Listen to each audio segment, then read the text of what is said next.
Welcome to Derry, Maine.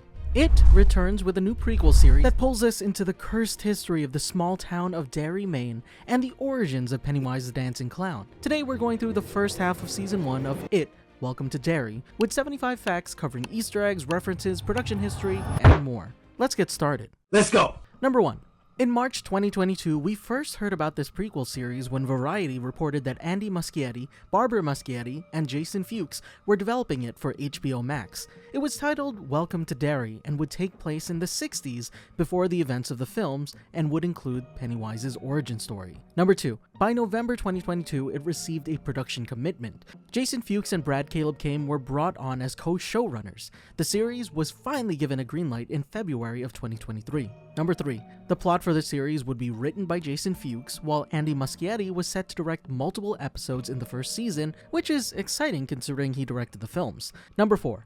Muschietti stated that the series is based on interlude chapters from the It novel, and that there were 3 planned seasons for the show, each set in 1962, 1935, and 1908 respectively. Muschietti also revealed that there's a reason why the story is told backwards. Number 5. With each season being anchored to those years, we have a vague idea of what It-related incidents take place. 1962 is the year of the fire at the Black Spot, 1935 is the year the Bradley gang was gunned down by the residents of Derry, and 1908 is when the explosion at the Kitchener Ironworks happens. Number 6. Muschietti mentioned how with the first season, they're only opening a window of the story, and that it will really manifest in the second and third seasons. Makes you wonder what he means by that, and if it means focusing on Pennywise's origin story or something else. Number 7. The series will also focus on why Pennywise stays in Derry when he could go somewhere else, and that he takes advantage of children because adults don't understand what happens to them. Number 8. Executive producer Jason Fuchs said that the plan, apart from revealing the origin of Pennywise, is also the origin of the cursed town. For Fuchs, Derry is the entity in many ways because Pennywise actually predates Derry.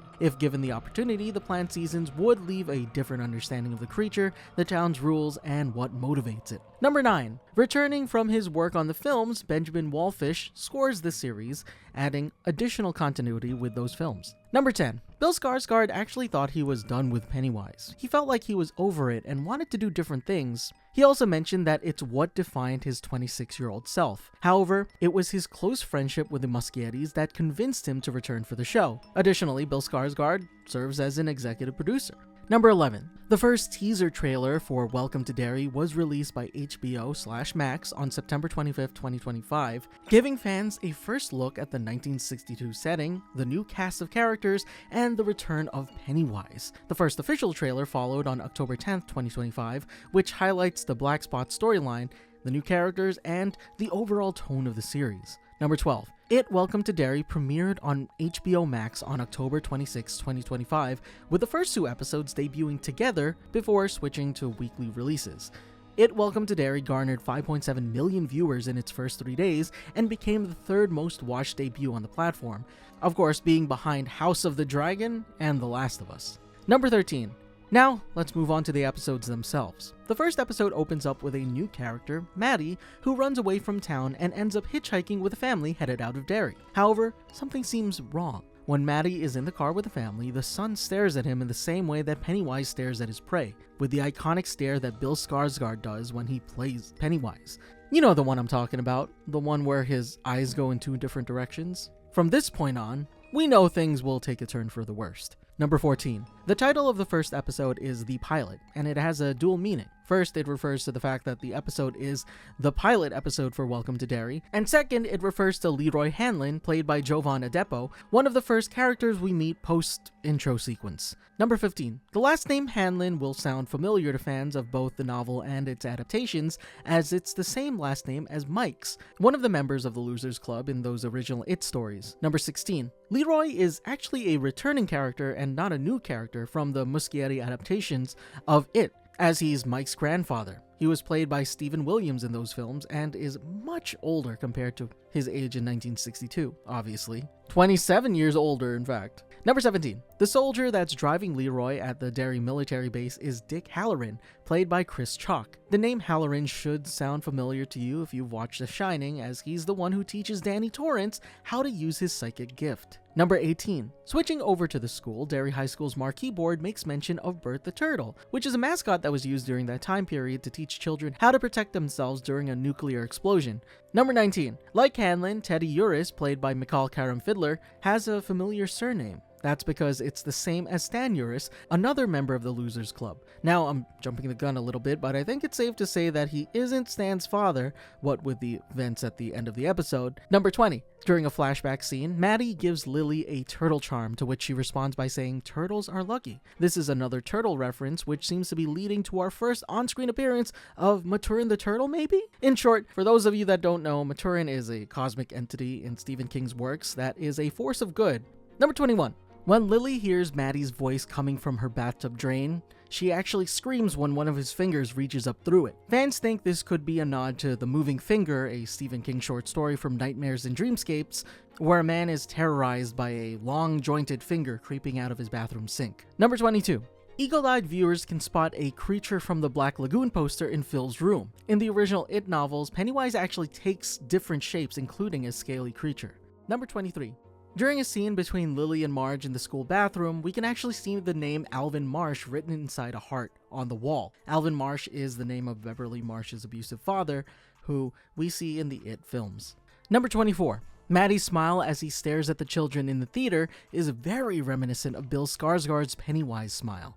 Number 25. After episode's 1 finale, the horrific finale featuring the kids, the key art for the series actually changed to feature the true main children cast of the show, with Teddy Uris along with Philip and Susie Malkin replaced by Rich, Will, and Marge. Honestly, I love when marketing intentionally misdirects fans in this type of way and not just erasing characters from trailers. Number 26. Episode 2 is the first time the series gets an opening title sequence, and it is filled with little Easter eggs and potential hints at what's to come. First off, the song that plays during the opening sequence is A Smile and a Ribbon by Patience and Prudence. Number 27. The opening sequence takes inspiration from those welcome postcards from different towns, fitting perfectly with the name of the show and welcoming viewers to the town of Derry. Number 28. One of the visuals we see is a girl peering into a drain, much like Georgie does in the opening sequence of the It film. Number 29. The intro also shows the iconic house on Neobolt Street, the same place the Losers Club enters to reach the Derry sewers to confront it. Number 30. In a shot of a classroom, children are being taught a lesson about nuclear explosions. However, one of the children is seen screaming in horror towards the projector as the operator seems to be Pennywise. You can kind of see the clown-like hand operating the projector. Number 31. We see Pennywise, or someone dressed as a clown, hanging from a building showing the events of the Bradley Gang Massacre, which will be the event that anchors much of Season 2. Number 32. Lastly, we see the Kitchener Ironworks explosion, the incident that happened in 1908 that resulted in the deaths of 88 children, including one whose head was lodged into a tree, a picture that Ben sees while researching the history of Derry at the library in 2017's It film. This is what Season 3 will supposedly be leading up to. Now, before I move on to the episode itself, I want to point out that there are way more details in this opening sequence. However, we'll expand upon that once we make a full 107 plus facts video in the future. Number 33. Episode 2 introduces Will Hanlon, who will go on to be Mike Hanlon's father, as well as Charlotte Hanlon, Leroy's wife. Number 34. The sign for the Paul Bunyan statue shows that the proposal to build it up was Prop 1408, which is a reference to Stephen King's book 1408. Number 35. The Paul Bunyan statue causes a bit of a ruckus with the citizens, who publicly ridicule it. This sight should be recognizable to fans, as this was also featured in It Chapter 2, where the statue comes to life to scare Richie. Number 36. The man Charlotte sees outside the drugstore in downtown Derry looks like a younger Norbert Keene, the creepy pharmacist/pedophile the losers encounter in the films at Keene Pharmacy. Number 37. The butcher Charlotte meets is named Stan Kirsch, who shares this surname with the old woman Beverly finds living in her old home when she returns to Derry as an adult in It Chapter 2. Number 38. Derry's police chief is named Clint Bowers, whose surname should ring a bell to viewers as it's the same as Henry Bowers, the local bully who terrorizes the children of the Losers Club, decades later. Henry's dad, Butch, was portrayed as a cop in Muschietti's films, so it seems like the apple doesn't fall too far from the tree. Number 39. We see the return of Dick Halloran in this episode, and we see that the US military is trying to use Halloran's gift, aka The Shining, to help track down Pennywise's lair. Number 40. This episode marks the first appearance of Secondhand Rose, Secondhand Clothes, which is a thrift shop featured in several of King's stories. In It Chapter 2, Stephen King himself played the store's proprietor. Number 41. In detention, the chalkboard reads Mike loves Christine, which is hard not to connect to Christine because this is such an obvious reference, Stephen King's 1983 novel about the possessed 1958 Plymouth Fury. Number 42. At the police station, we can see that one of the kids in the missing posters is holding a clown doll, which could be a sign of Pennywise. Number 43. At the military base, we see a bunch of scientists examining remnants of the past, such as an older model car and a part of the Kitchener Ironworks sign. These are both related to its past attacks, which are going to be covered in future seasons like we've been saying this entire time. Number 44. Lily is drinking a Fizz-a-la soda, which is a reference to the fictional soda brand in Stephen King's works known as Nozzle-a. Number 45. At the supermarket, Lily passes some cans of Calumet baking powder, which is a brand from back in the day that's also seen in The Shining, leading fans to think that this is a Shining reference. Fans have even pointed out that the scene resembles a lot of the tracking shots shown in The Shining, particularly the hedge maze scene. Number 46. When the camera follows Lily around the aisles of the supermarket, several people start randomly smiling at her, a hint that something is afoot, and she's no longer just walking through the supermarket, but into its trap. Number 47. When Lily finally gets trapped, she's blocked off by a wall of cereals featuring her dead friends. However, to really sell that this is it messing with her, the last row of cereals features a clown, a telltale sign that Pennywise is here. Number 48. Juniper Hill, the mental hospital where Lily is taken to towards the end of the episode, appears in numerous Stephen King books, including It. Number 49. At the end of episode 2, the military uncover an old car filled with corpses, which could be the remnant of the Bradley Gang massacre. Number 50. Now on to episode 3 with a circus. This scene is set in 1908, which connects to the original plans for the series, that being one of the seasons being set in 1908. This is our first introduction to the characters that we'll potentially see in that season. Number 51. There's a scene where people are trying to knock down clown targets. Now, out of all the clown targets at the target board, only one of the clowns has red hair. Remind you of someone? Number 52. At the bottom of the target board, we see the return of more turtle imagery with a row of turtle targets. Again, turtles are all over the show. Number 53. Muschietti, who directed the It films and is the co-creator of Welcome to Derry, actually cameos as the creepy piano player inside the circus tent. He can be seen smoking a cigarette. Number 54. The piece of music that the pianist plays seems to be a callback to the It theme from the 2017 adaptation, particularly the one heard during the opening scene featuring Pennywise and Georgie. Number 55. Throughout the circus sequence, we see a clown carrying a bunch of red balloons, with white hair and white makeup that looks kinda like Pennywise. Before Francis and his father leave, we actually get one good close-up of this clown, and we can see that they share the same makeup pattern as Pennywise. While this might not be nothing right now, it's worth paying closer attention to as the series goes on. Number 56. Francis's slingshot becomes a tool passed down through generations. First, Francis receives it from his father, because of the circus, and trades it with a young Rose, who later helps him survive a Pennywise attack or an It attack when she blinds the skeleton man, which allows Francis to escape. In 1962, Francis passes the slingshot to Halloran, whose shining powers show him all of the bad and cursed things connected to that slingshot. Number 57. The slingshot also serves as a direct homage to Stephen King's It novel, where Beverly Marsh injures Pennywise using a slingshot and silver slugs. This moment is actually kind of adapted in the miniseries adaptation as well, however, it wasn't included in the Muschietti film adaptations. Number 58. It's a little blurred because it's out of focus, but there's a red balloon in the field as Francis and his dad drive away after fixing their car. Number 59. Clint offers Hank Grogan a Pall Mall cigarette. Stephen King often has his characters smoke Pall Malls, most notably in his 1989 book, The Dark Half. Number 60. Clint also threatens Hank with a prison sentence in Shawshank, which you might also know as a penitentiary that appears in numerous Stephen King stories and adaptations, but will definitely know it as the setting for the Shawshank Redemption. Number 61. During Halloran's vision of Pennywise's lair, he has a vision of a woman floating above him that he calls Grandma. Now, in other Stephen King's works, we know that Halloran's grandma was gifted with the Shining, and it was her that taught Dick how to use it. Number 62. During the scene at the cemetery when the ghosts of the kids from episode 1 chase the main characters, you can actually hear Susie softly singing the nursery rhyme Oranges and Lemons, which is a rhyme that also appears in Andy Muschietti's It films. Number 63. On to episode 4. The sign for Jade of the Orient appears in this and several other establishing shots for Derry's Main Street, showing that the restaurant was around even in the 60s. If you don't remember, Jade of the Orient is the restaurant the Losers Club members eat at when they have their little reunion in It Chapter 2. And while this location might not be the same one from that film, the name of it sure is. Number 64. We can also see quality meat in this establishing shot. In 2017's It, the back door belonging to this establishment is where Mike Hanlon sees the burning hands of his parents. Number 65. Also spotted downtown, Nan's Luncheonette, a diner that's featured in both It and a few of Stephen King's other stories set in the fictional town of Castle Rock, Maine. Number 66. When Lily and the gang try to show Chief Bowers the pictures taken at the cemetery, the ghosts of her friends aren't shown anymore.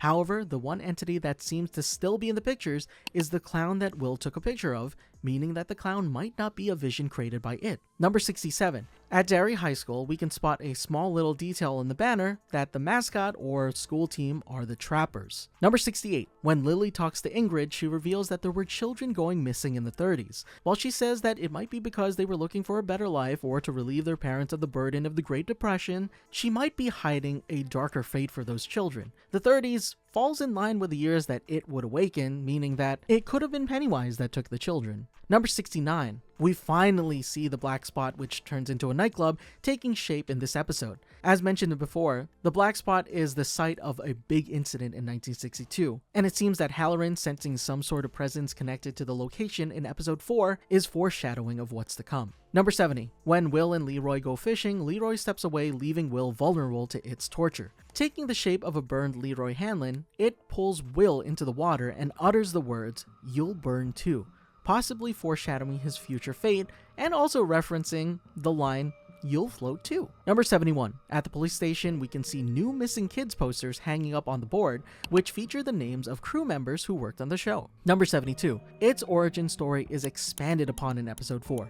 Through Taniel's telling of its origin story, we learn that it landed on Earth from a fallen star millions of years ago, before even humans roamed the land. Number 73. Taniel goes on to explain that his ancestors discovered the crash site, excavating a shard shaped like a dagger that would protect his people from it, which for them took the form of a monster they called the Galoo. They lived in harmony with the monster for generations, mainly by staying away from its hunting grounds, which they called the Western Woods. Number 74. Unfortunately, colonizers disturbed this balance by venturing into the Galoo's domain. Being able to feed on the fear and flesh of these colonizers, it grew in power and was no longer contained by the shard of the fallen star. After Taniel's tribe's confrontation with the creature, Nikani, an ancestor of Taniel's, journeyed into the crash site along with some friends to recover additional shards from the fallen star, burying them throughout the forest to trap it once again. Number 75. Nikani's actress is Kiyoentio, who you might know as Katara in Netflix's Avatar: The Last Airbender live-action series. And that wraps up our facts for the first half of Welcome to Derry Season 1. As of recording this, HBO released a mid-season trailer teasing what's still to come, and it looks wild, and you can bet we'll cover the rest of the season once it wraps up. If you enjoyed this video, be sure to let us know in the comments below,